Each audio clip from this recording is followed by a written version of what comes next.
So today our topic is economic development for elected officials, which is part of EDA's Community Economic Development Training Program. And I'm very pleased to see we have so many people turning out for the session. It's great to see. Very exciting.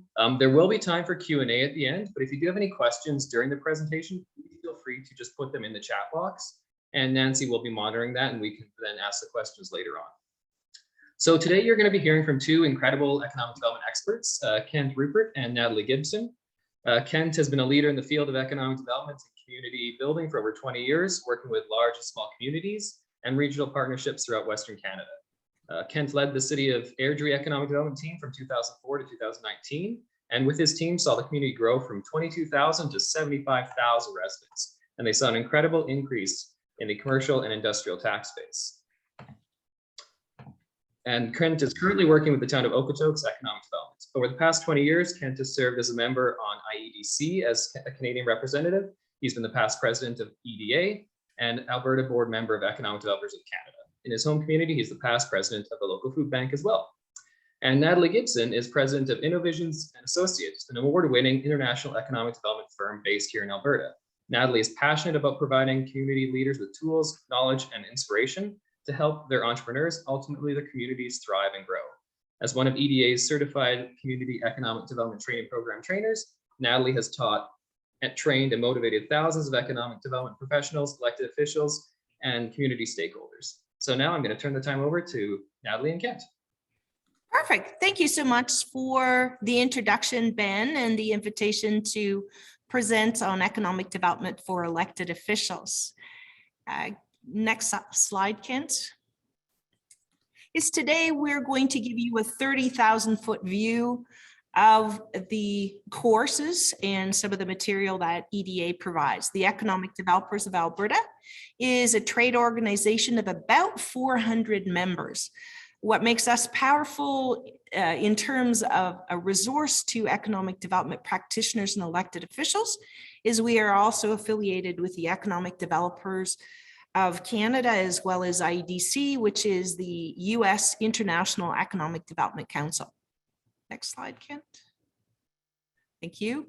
These are the courses that we provide right now. There are 5 core courses, including this one that we'll give you an overview of today. Establishing the Foundation is ECDev 101, Economic Development for Elected Officials, Business Retention and Expansion, and Business Investment Attraction, as well as the newest module is Economic Development Resiliency Training for Community and Regional Leaders. All of these courses can be delivered or participated in online, or you have the ability to book one for your community or region and attend in person. Next slide. Just one quick thing on that, Natalie, is that I think it should be pointed out that this the elected officials course is really sort of the establishing the foundations, but it was designed specifically for councils versus for the economic development officers. So that's kind of what we're going to be talking about today is obviously the elected officials one, but it really is very similar to the establishing the foundations, but just more specific. Perfect. Thanks, Kent. Next slide. There we go. Perfect. A quick overview of today. Now, please know that I think it was Kent saying you can't build a house in an hour. So we're going to give you the 30,000-foot view of what is ECDev, who practices it, some of the models of what it might look like, and some of the core economic development strategies. Our favorite always is the Q&A because you get to ask questions that are relevant to you or your community. But in the full day course, we spend time on business cases that relate to your community, small, medium, or large, or your trade region, or what it might look like. But for today, we're just going to touch on it at a high level. What's really key about Economic Development 101 is community-led economic development is grassroots, from the ground up. And economic development is a long-term process, a process that has a series of projects in it. Process is different than projects.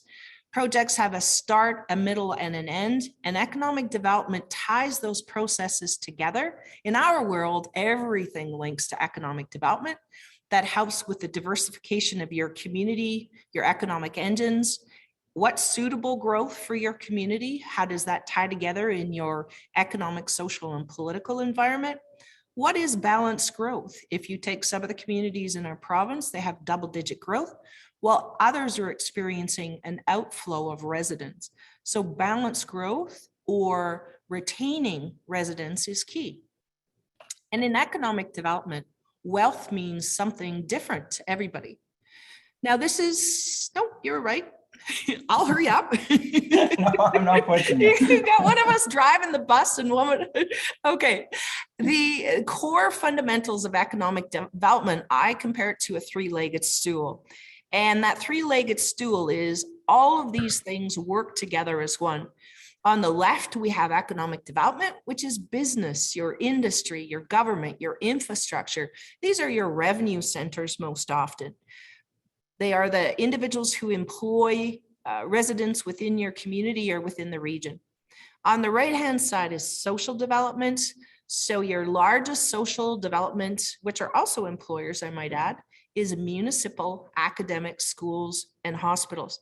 Social development includes transportation and childcare and housing and laborers. That's more than one laborer. And then environmental protection in the bottom is access to clean air, water, and soil. All three of these in balance create a quality of life and a sustainability within your community. When we talk about quality of life, it is an outcome of working on strategies in each of these. Kent, the next slide. Another way of looking at that three-legged stool is economic developers help the business community thrive and grow, which in turn helps the social development side of your community and pays for the parks and the infrastructure, the public employees that work on housing or FCSS, and the social fabric of the community. So again, a three-legged stool, but a little bit different. I've been in this field for about 20 years now, and more than ever before in my career, it's shifting to be social economic development that is very, very active. So lives versus livelihoods, and being able to tie those two together on, you can attract businesses to your community if you don't have enough housing for workforce is an example. Next slide, Kent. Come on. There we go. The benefits of economic development, I had trouble squishing it all into one slide. There's the tax-based component, yes. There's also the ability to increase revenues for municipal services, but there is the social side, the well-being of individuals. There's the ability to keep the businesses you have while positioning to attract new ones. Be able to create and retain jobs. A key one there is retain jobs. We're seeing a lot of our companies working at less than 100% capacity because they don't have enough workforce or skills that they need. There's also, throughout the pandemic, I've noticed a shift, as in all of us, with shopping habits and consumer behavior, but also in the production of local goods and services. And of course, the beneficial partnerships between our local governments, municipal, provincial, and federal government in helping businesses recover from the pandemic, as well as position for the future. Next slide. I'll just touch on these quick. These are the 8 components of economic development. In the course, the full day course, we talk about what each of these 8 components look like. Community could be your geographic community or a regional trade or a trade region, which is how your businesses think. As elected officials, you think of your geographic, your electorate. Businesses think in a trade region. So we cover each of these 8 components and we tie them together with business cases that will relate to your community on what helps with mobilization of resources or community engagement.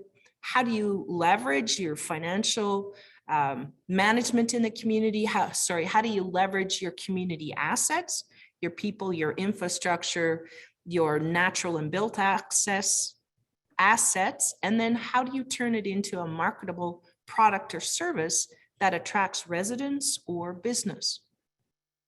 Next slide.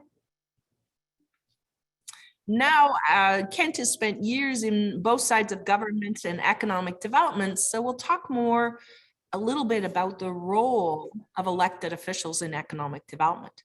Kent?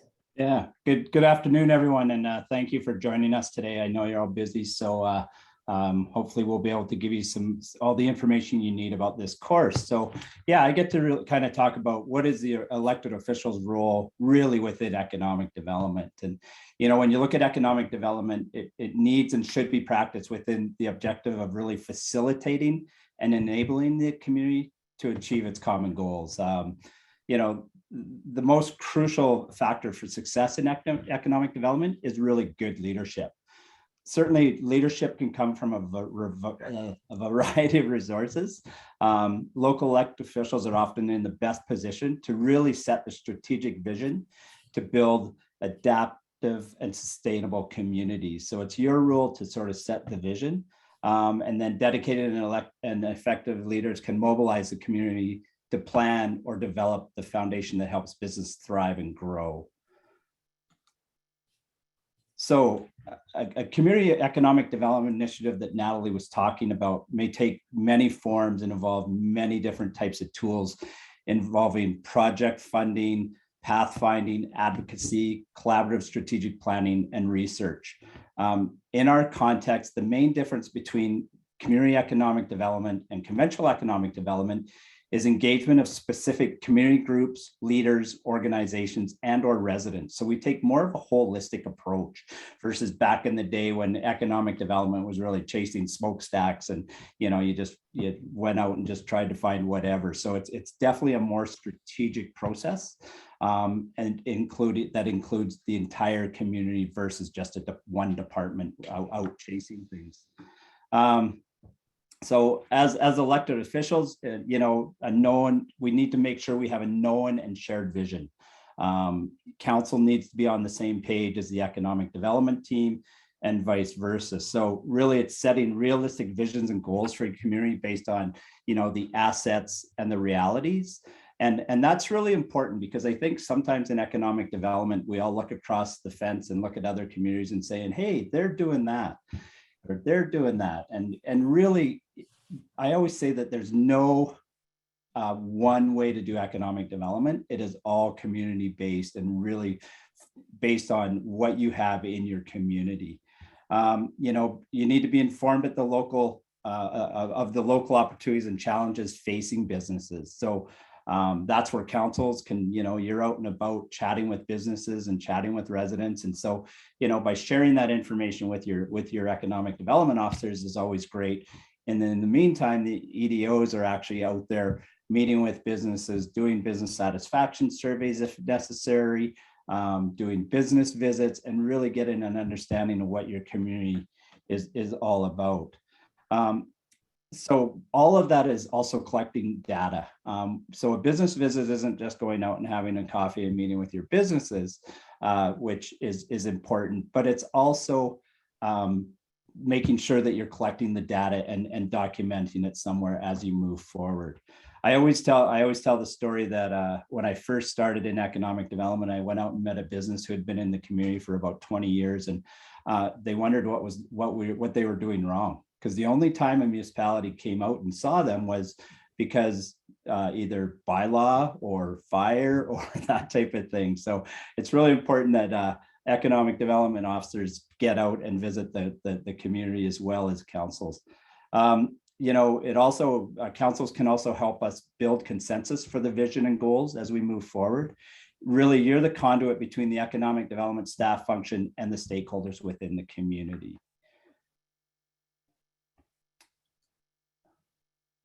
So the job of an elected official is really the why and the what, but not necessarily the how. As elected officials get in, they sometimes get elected based on their passion for business and their passion around economic development. But really, the elected official is the why and the what, and not the how. It's the elected official's role to set the vision for the community and ensure that the proper policies are in place for the staff and or community volunteers achieve the vision. And the reason I say that is some economic development agencies, there's all sorts of different models, and sometimes you have economic development officers, sometimes you have economic development committees. So really that's the role of the elected official. The political climate in which an economic development organization operates is vital to its success and continued existence. So by adopting the community economic development approach for your community or region, it really requires the elected officials to move beyond regulating and more towards facilitating, to act strategically and not reactively. And this is a big one, because in economic development, there's lots of shiny things to chase after, that come into your community or that you see and things like that. So by acting strategically, you can really stay the course on what your community needs and not continuously drift left, right, and center and off. And then really working in partnerships with others. It's economic development isn't done in a bubble. We need to make sure that we're working with all our partners within the community to achieve all our goals that we're looking at doing. All right, sorry. They gave me the driver's wheel, so this is all very dangerous. So just to touch a little bit on economic development models and who's on your team. So there's a number of different types of economic development models out there that you should be aware of. And we're not going to go too far into it today, but just so you're aware. So really there's in-house, and that's where a municipality or region hires somebody or hires an economic development officer or manager to work within your organization. Some other organizations are more arm's length. For example, the city of Calgary and the city of Edmonton, they both have arm's length where they're funded by the municipality, but it's an organization that's an arm's length from the municipality. You're seeing a lot of organizations now looking at consultants. So once you have your strategy set, you bring in the consultants to do project by project basis. And that's based on how much resources you have financially and what you're trying to achieve through your strategies. And then there's the combined model of sort of all three. So the basic thing is that there's not one necessarily right or wrong way to do economic development. It really meets what you're trying to achieve and what you're trying to do. Sometimes when it's in-house, one of the biggest challenges is that you have so many things that you want to do, but you have so many resources. So by looking at some of the other models, that can help you expedite some of your economic development practice. And I have a point there to add as well, is what's really important if you have an economic development officer, if you have an economic development team, or you have a committee, is a well-defined purpose with what's in scope. And I like to add what's out of scope as well. What happens is your economic development officer, if they're not given a clear purpose with projects that tie to that purpose within their terms of reference, we see a high rate of burnout within economic development officials, a high rate of turnover in the province, especially since the pandemic. And a lot of it ties back to not only the model that has been chosen for the community, but also with council's strategic plan not having a clear definition of what that EDO is to be working on as a priority. There's always more projects than resources. Exactly, 100%, Natalie. And really, you know, you need to consider what really best fits for your political, your social, and your economic community climate when looking at models, and if you're ever looking to change your models. But most organizations already have the model set, but this is just a good example of what other agencies are doing. So this talks a little bit about sort of the strategic planning process.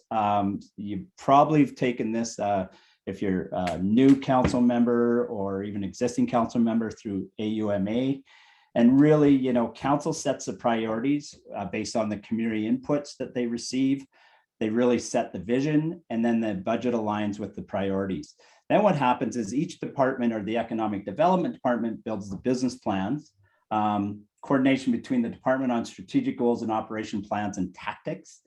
And then there's usually a strategic economic development plan or strategy in place.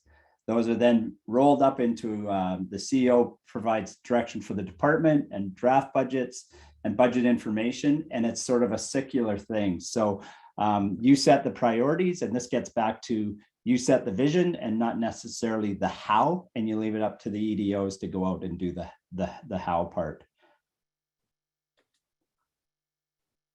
This kind of just touched base. I'm going to go real quick, but this is really the strategic planning process piece of it.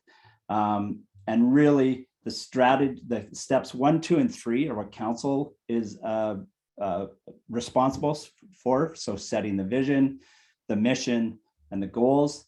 And then really the strategies and tactics, that's your EDOs that will be doing that will all align and show the outcomes for the missions and goals. Sorry, okay. So as we mentioned, economic development is different things for different people and different organizations. There's a number of different strategies that economic development officers and teams can look at.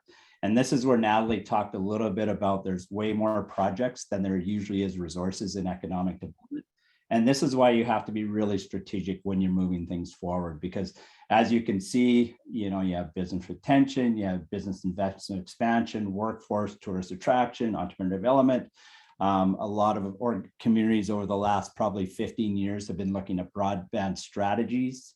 Some organizations, the economic development function looks after the land use, land sales, leasing, things like that. So number of different types of strategies that you can look at within economic development. I'm going to, I Yeah, could touch on it here as well, Kent, is selecting what strategies, so a couple at a time, because there's dozens of strategies. These represent some of the core strategies, but selecting the strategy is dependent upon your community's assets, where you're at, what's happening within the community, if you have champions to move projects forward and what that looks like. And always the go-to one, 90% of the communities we work with, or 95%, say tourism is our go-to. It's going to be the tourism industry that diversifies our economy and creates jobs and does all these wonderful things. Then my question is, how many tourism operators do you have in your community? Are they open 365 days of the year? What level of revenue do you make from those tourists, and where are they coming from, and so on and so forth? So what's key about your strategies is having input, and as Ken mentioned, the data to have the detail to make the decisions as to what economic development strategy actually works within your community, because not all of us can be a tourism attraction, visitor economy kind of community. Sorry, Ken, go ahead. Nope, that's excellent. And also, I think when looking at the strategies, when you sort of look at the foundational programs with your community, they really should include a business retention and expansion and investment through expansion. There's other ones like downtown revitalization, tourism development, attainable housing strategies that Natalie mentioned earlier. Is we're seeing more and more communities really looking at attainable or affordable housing strategies, because like we say, if you don't have housing, how do you get new employees to come into your community? The main objective is to strategically plan, manage, and implement programs that help existing business thrive and grow. And the outcome is a sustainable business community, in which turns into a sustainable community foundation. So business retention expansion, in economic development, we've always said that 80 to 90% of new business investments comes from within your business community. A lot of communities I know really focus on business retention expansion, because if you don't have a strong business community that believes in what you're doing, it's really, really difficult to bring in new investment. Because when a new investor comes in, what are they going to do? They're going to go around your community. They're going to talk to people in your community and say, what's it like to work with the municipality? Or what's it like to work in the region? And if the answer is not good, they're going to move on to the next region or the next community. So by keeping people happy at home and keeping your local business happy, it really helps with the next step of investment attraction. Okay.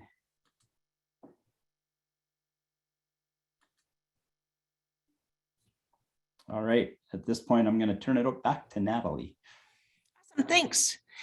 Years ago, I was on council, and in that time frame, the key project that councils always looked at was business investment attraction, because it's immediate, you could see it, it's shiny, we created this business and this many jobs. But business investment attraction starts, as Kent mentioned, with business investment attraction starts with business retention. If you can't keep the ones you have, it's really hard to attract new business. So business investment attraction also includes encouraging ways for existing businesses to expand, to get new markets, to access new markets. Ben was just talking earlier about the Invest in Alberta team going to Ireland because of the different projects that there's synergies between. Those are targeted, they're focused, there's the detail to have the right information at the table. Those are examples of business investment attraction that are thought out in advance. And investment attraction, although it's the shiniest, it takes the longest. It is long-term, 3 years, 5 years. Some of the biggest projects take the most work and energy and teams to implement, not necessarily just one individual. Next slide, please. Yeah, just I think on that also is that if you're looking at investment attraction and trade missions, like we say, it's sort of the shiny thing. But what we're finding is that if communities don't have the business retention expansion piece done and set, and some of their statistics and is investment ready, which Natalie, I think we'll chat a little bit in the next slide, but without that, you're kind of out chasing your tail. You have to have a really good understanding of what your sectors are and why those businesses would be there. So if you go to California and walk in, it's like, who are you going to talk to? So by being the more focused you can be, the better you are at doing investment attraction. So don't move off that slide. I don't know if you picked up Kent's subtle hint to me that I missed the bottom part of the slide, which is community investment readiness. What we do see is communities are out marketing. They have a shiny website. They have trade missions. They're reaching out for new investment, but they may or may not be ready for different types of investment. They may or may not have shovel-ready land, depending on the target. Always key, I'll put that preface out there, depending on the target market. They may or may not have the infrastructure, the broadband, the workforce in the region to attract the investment that they believe fits. And so when we look at investment attraction, we look through the lens of business and not just what we think our community has to offer. We love our community. We like to expound on the values of clean air, water, soil, quality of life, the most beautiful and amazing community. But can a business, in fact, operate in your community profitably? And if so, what does that look like in order to happen? Thanks for that subtle reminder, Ken. Actually, another key point about business investment attraction, well, all business related, whether it be retention or broadband or investment attraction, is council is one of your tasks is policy review and approval. Policy by our local, municipal, and provincial and federal governments and territorial governments is absolutely critical. Too often we create policy, whether it be wastewater management or land use bylaws or municipal development plans, and we create them based on the industry, safety and efficacy, which is key, but often we don't vet it past the very businesses that it impacts the most. And this one is a really evident one to me that happened during the pandemic and is continuing to affect all of our business as well as the cost of living, is both the state of California and Vancouver have both brought in policy that ties to retiring 18-wheel trucks that are older and they're gas guzzlers, and that they are doing it at an environmental lens of policy development. The one thing that wasn't considered when these dialogues were happening 5 years ago was A, it was before the pandemic, B, it was before the breakdown in our supply chains, and C is now that it is being implemented, we have cargo sitting in the bays. We have all kinds of businesses that cannot conduct the business as they used to because they cannot get the supply chain, the delivery of service and goods that they did pre-pandemic. So government, whether you be local, provincial, or federal, there is long-term policy development, but there is the need for flexibility to be built in to understand how it impacts business, whether it be during the pandemic, the policies that changed for having outdoor patios, is having the flexibility to be aware of the very thing it will impact the most, which is one of your major revenue centers. Next, Ken. I think that one's me again. So funding economic development is having a clear, defined strategy with a who, what, where, when, how, and how much, and leveraging our community assets. Then we start to think of what those assets are within our community to help us save money or increase revenues from different sources. There are many different types of funding economic developments. I like, when I was on council, public-private partnerships was a bad word. I'm appreciating how public-private partnerships are changing to be traditional and non-traditional partners coming together to create projects. Remember the difference between projects and processes that tie together to make economic development or community development happen. And so often it's funding is the last thing we look at when we're looking at our strategies. First, we need to see, does it fit? Does it fit our target markets? Does it fit the need? Is there a defined purpose? And then we start looking for our partnerships to see what can be funded through those sources and resources. Next, Ken.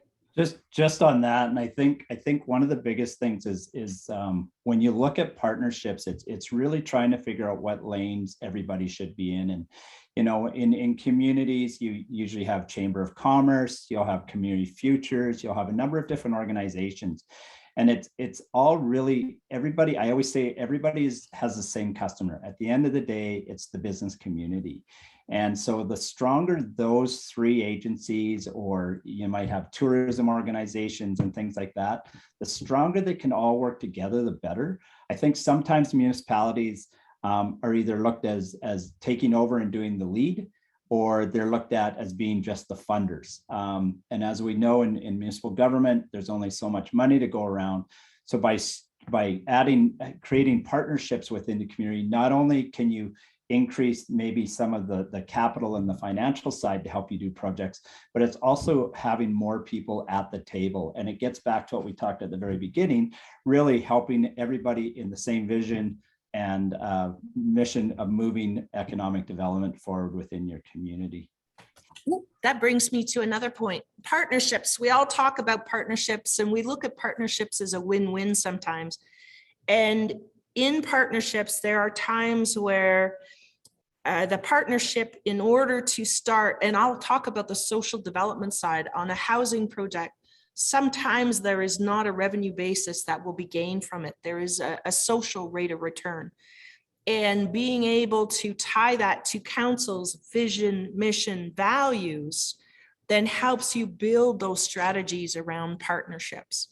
And we're seeing the role of the Chamber of Commerce change. We're seeing Community Futures through Prairies Can change. We're seeing some different areas of people and their strategies. but working with those partnerships or within them help us leverage the funding resources and the people, time, and energy and expertise differently than even 5 years ago. Yeah. And then just on the last point on this slide, I think is around the regional alliances and things like, and regional partnerships. And certainly I think it's regional partnerships are really important, especially in economic development, because as Natalie says, businesses don't look at borders. They will look at a region. When a new investor comes in, they will look in communities, but they're interested in the region, and then they'll identify which communities where they want to be. So the better and the more that economic development can work as a region as well, is much better for the end client, which is the new investor or the new business.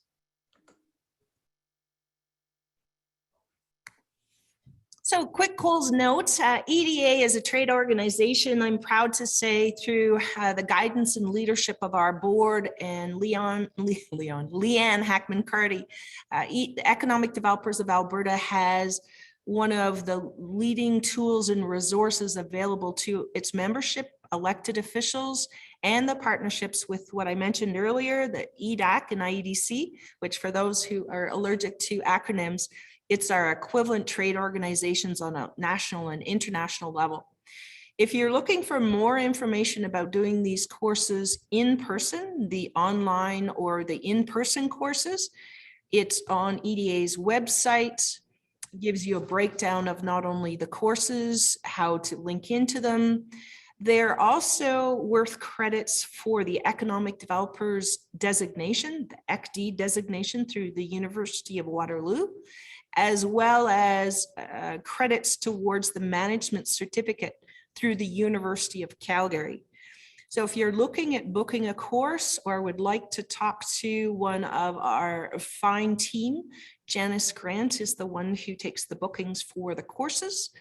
And also under the resources tab, you will find information about the resiliency and recovery, community investment readiness. There are a number of manuals you can download free of charge that you could use as a resource.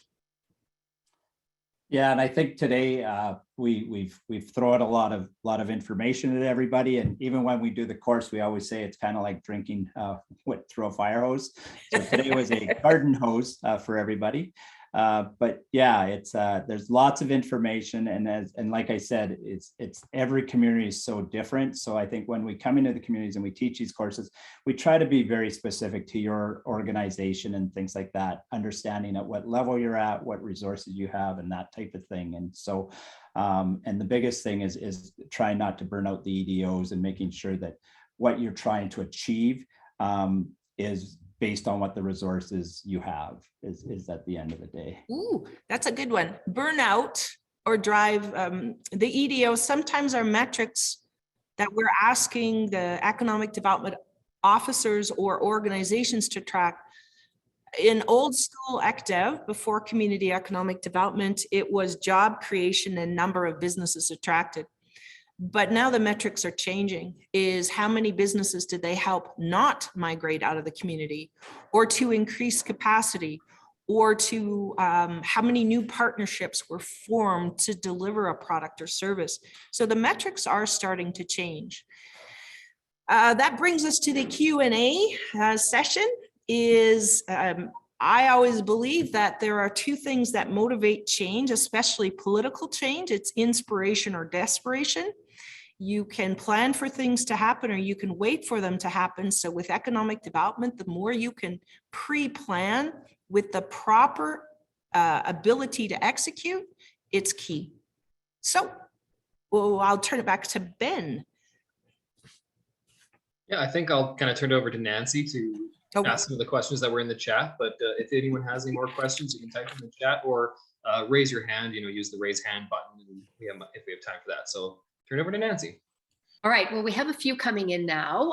The first one, I'll go in the order in which they have appeared, but what does, and I think, Kent, you referred to this in your portion of the presentation, but what does move beyond regulating, what does that mean? And can you give an example of that?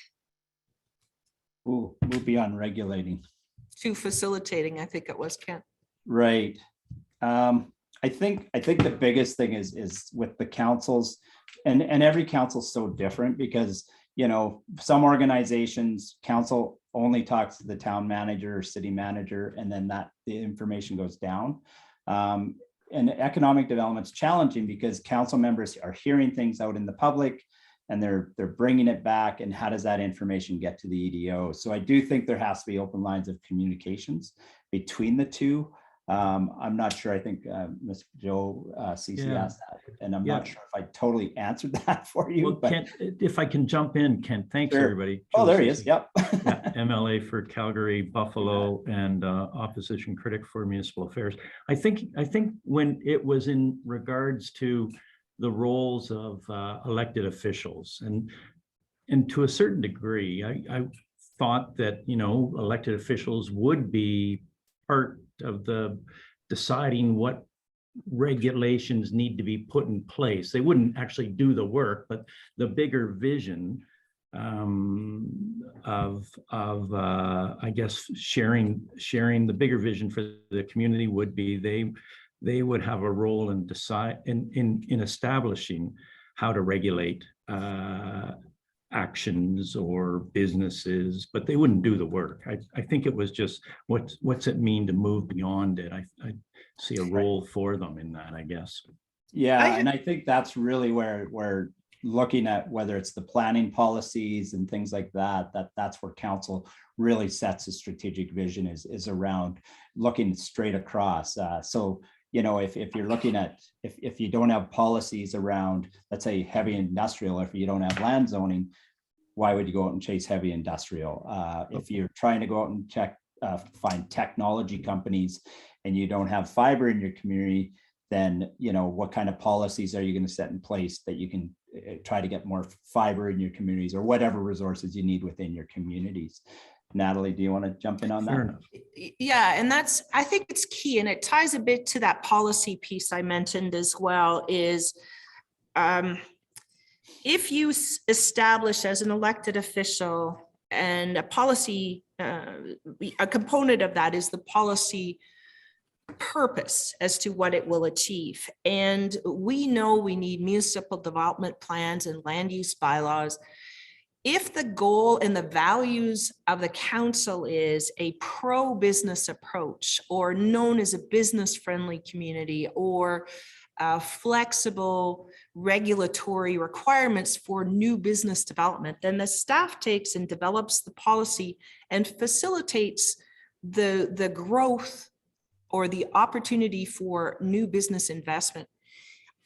If the land use bylaws are developed separate from the industry that it affects the most, or whether that be retail, commercial, industrial, what happens is there's a disconnect. And then that's where we get statements like cut the red tape. And the question is, well, which red tape, which is effective and which isn't? And so policy development shouldn't be separated from facilitating opportunities of growth and development in the community. There's sometimes in some communities, there's a bit of a disconnect. All right. Here's another question. Do you have any ideas for small communities that do not have an active team or even an EDO? Do we need to invest in an EDO to be successful? Sometimes that's a hard sell to a council that is looking at the bottom line financially and doesn't see the immediate financial return.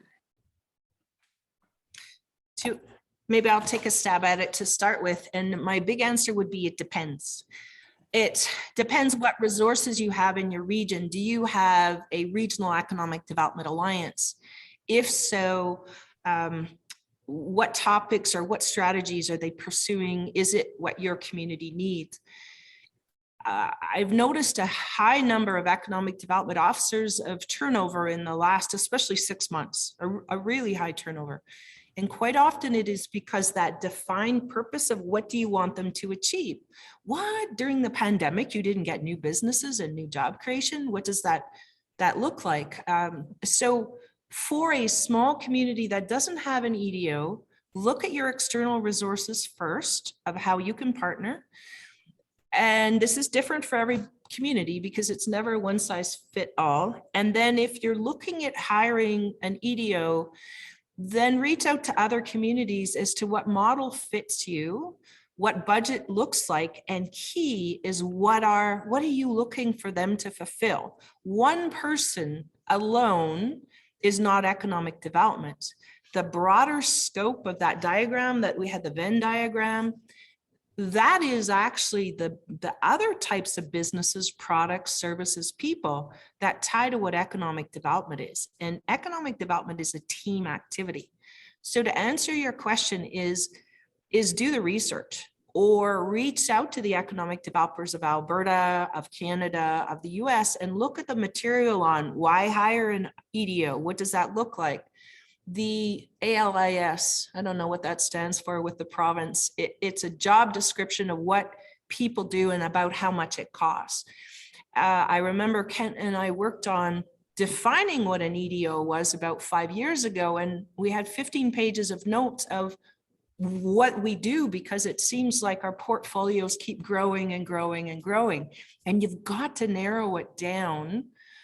Quite often the turnover or economic development organizations that are not successful is they have too many strategies or not a defined vision from council.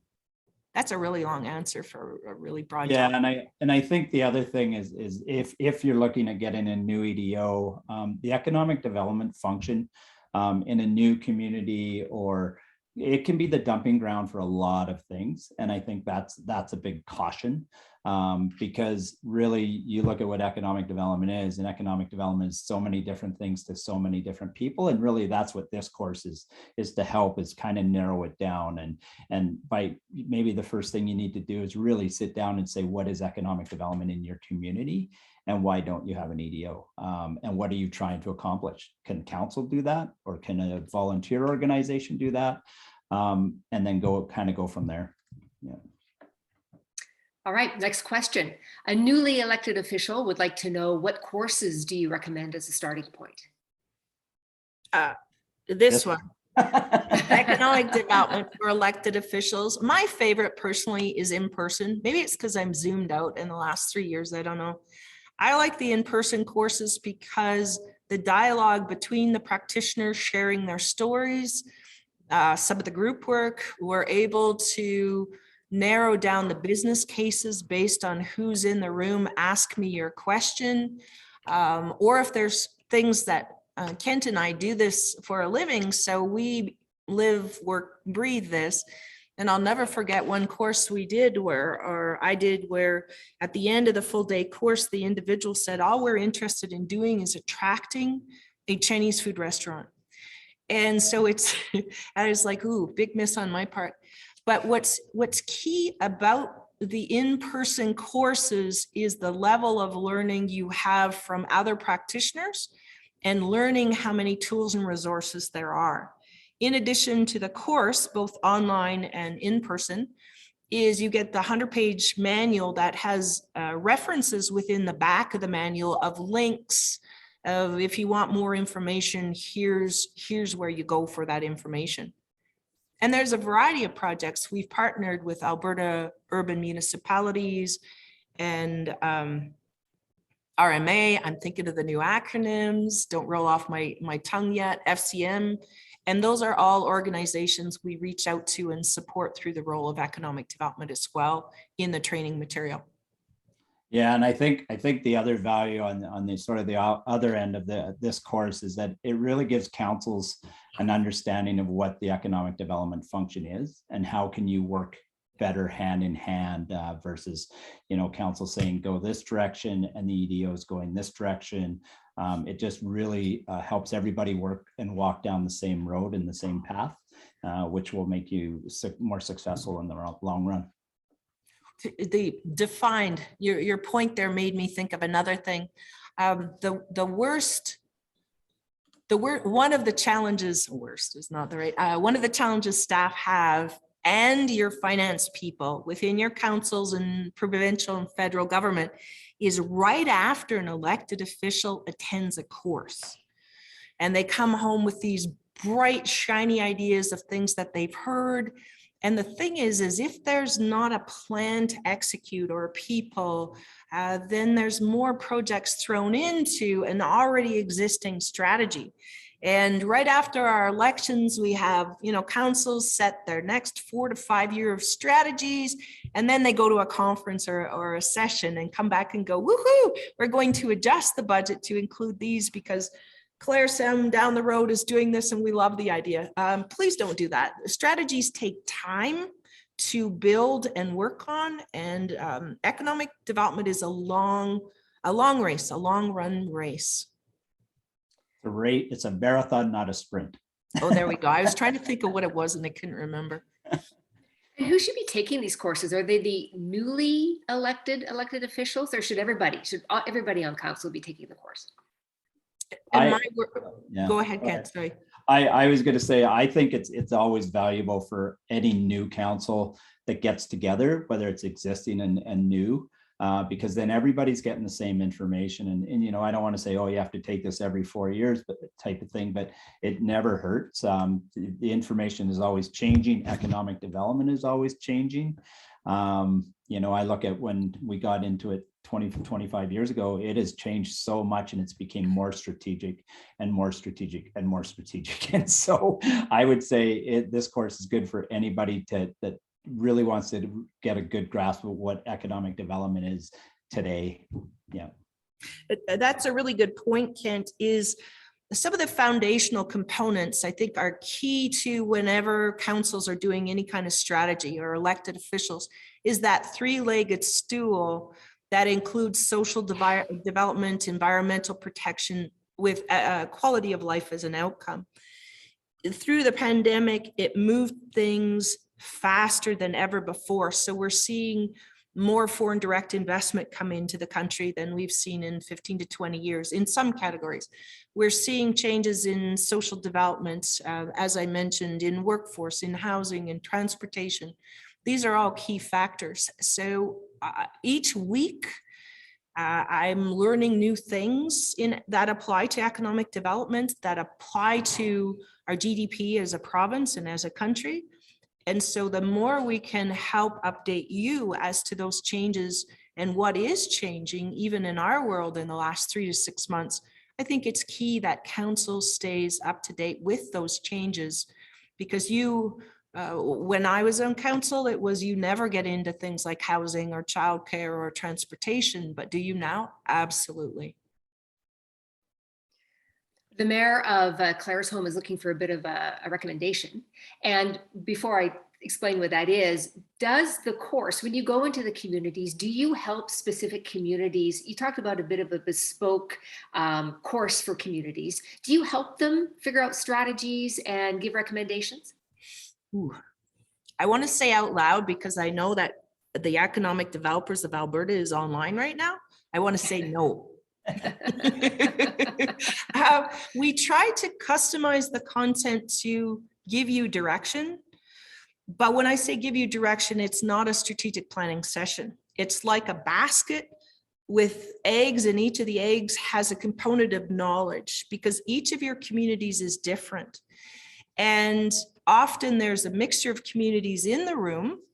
So to be able to collect the information about the concept of economic development and take it back to apply it, you still need that strategic planning component. It still has to have a strategy plan attached to it, or a business plan, or direction to your CAO staff come up with the direction on these 3 things.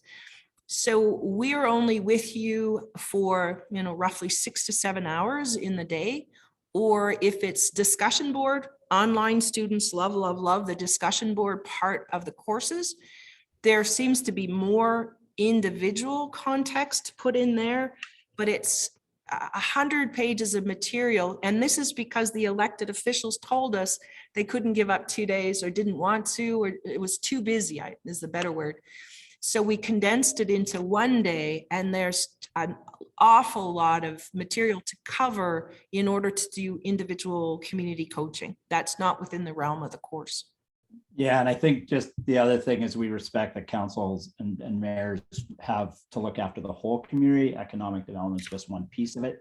And it's really how that piece can connect with others. You know, one of the things that I'm not sure, I think we might have missed it, but you know, an economic development function, we talk about partnerships and we talked about external partners. It is just as crucial to have internal partners so that your economic development planning team is working hand in hand with the planning team, the assessment team, even waterworks. We had a situation where, you know, some of our restaurants had issues and, you know, then we had to work with the waterworks teams and things like that. So yeah, economic development, any department that touches business, economic development should be working hand in hand with. Yeah. And now what's changed there is the business, because they are major employers, does in fact include our social organizations, your hospitals. You look at the impact of our staffing challenges within the health practitioners field and certification. That's affecting our businesses in the community. It's affecting insurance. It's affecting quality of life for those who have to travel further for medical services or be delayed. All of those things now in partnerships of working within those partnerships is we're working with groups now as employers that traditionally we didn't work for or work with, you know, 5 years ago. And just to follow, you're talking about partnerships, and just to follow up on Mayor Petrovic's question, or her looking for a recommendation, wondering if you have any strategies on how to approach difficult landowners to allow for the community to move forward in developing some areas. And Joe Cece, you recommended maybe this might be a potential for some public and private partnerships with some or all of the landowners to move things forward. So we are talking about the importance of partnerships. Yeah. And I think based on that, it's also having that vision and that strategy for councils and communities to have that vision and strategy. And when you're bringing new land on, having those conversations with the landowners and almost like you said, Nancy, creating those partnerships with them. So they really have an understanding of why the annexation happened, what you want to do with the land, why you want to do it with the land for the betterment of the community and things like that. I'd also like to throw the red herring in there as well, is obviously from the question, it's already something they're already encountering or potentially could encounter. There are some situations that I have seen a lot of time, money, planning, effort, community engagement with landowners that doesn't reach an outcome that benefits either party. And there is a time and a place to try to pursue that partnership. And there is a time and a place where you aren't able to move it forward and to possibly reconsider what that might look like. That does occur.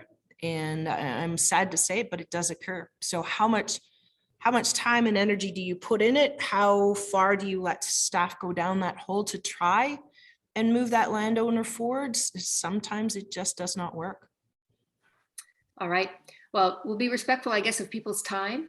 Ben, one final reminder, though, is we are recording, as you know, this webinar. It will be available. I will be sending out an email in the next couple of days with a copy of the presentation, as well as a link to a recording of the webinar. So, Ben, over to you. Thanks, Nancy. Yeah, I just wanted to wrap up with a few comments. Big thank you to Natalie and Kent for providing us the information today. It was a lot of information in a short time, but the course itself, you know, they can dive a little deeper. They can spend 6 or 7 hours with your council, really go through a lot of it in a bit more detail. But even then, it's a lot of information. Like Natalie said, 100-page or so document. Economic development is a lot of things, and it's different to every community. So thank you all very much for joining us. We had a great attendance today, very exciting, and we look forward to future webinars. Awesome. Thanks, everybody, and good luck in your endeavors. Yep. We'll Thank see you you. at ARPA. Bye-bye. Thank you.